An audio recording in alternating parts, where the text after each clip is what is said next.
දැක්කේ මම කියපු පොතක ලස්සන විසඳසක් තිබුණා. ඒක මම ඔයාලටත් කියන්නම්.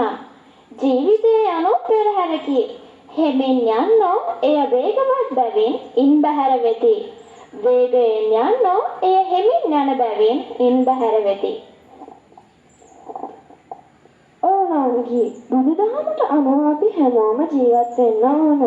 ඒ දේ හුරු කරන්න තමයි අපේ දහම් පාසලේ නායක ස්වාමීන් වහන්සේ ප්‍රධානාචාර්ය ස්වාමීන් වහන්සේ ඇතුළු ගුරුවරුන් මේ උත්සාහය දරන්නේ.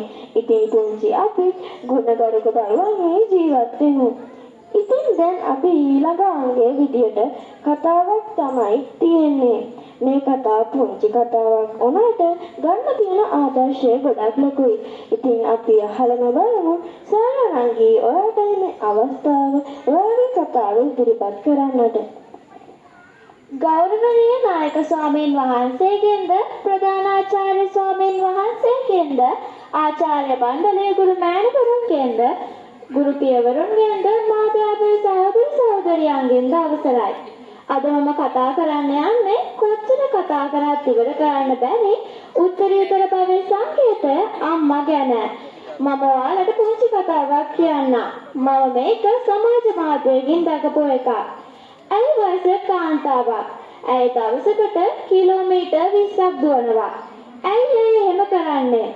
ඔබ හිතන්නේ තරුණ කාලේ වගේ නිරෝගී සිහින් සිරවල් ලබා ගන්නද? නැත්නම් තවත් කෙනෙකුගේ ආකර්ෂණය ලබා ගන්නද? ඔබේ විනිශ්චයන් හැමදේම පැත්තකින් තියලා අපි ඇත්ත හේතුව බලමු. ඔව්, අපි නොසිතුව දෙයක්. ඇයගේ පුතා වකුගඩු රෝගයකින් පීඩා විඳිනවා. රෝගය ගොඩක් දරුණුයි. ඉතින් වකුගඩුවක් බද්ධ කරන්න සිදු වෙනවා ඇයගේ පුතාට. ඒ සඳහා ඇය ඉදිරිපත් වුණත් වෛද්‍යවරු කියනවා ඔබගේ බර කිලෝග්‍රෑම් 20කින් අඩු කරගන්න කියලා. ඉතින් අය දැන් මේ වෙහෙසෙන්නේ ඒ වෙනුවෙන්. මාස 3ක් ගියා. ඇයගේ බර අඩු කරගත්තා. මට ඕන දෙයක් කරන්න පුළුවන් මගේ පුතා වෙනුවෙන් කියන ඒ වචන ටික අනිත් අම්මලා වගේම ඇයත් කිව්වා. ඒ වගේම අය ඒක කරලා පෙන්නුවා. ඉතින් අම්මා කෙනෙකුට මොනවද දරුවෙක් වෙනුවෙන් කරන්න බැරි?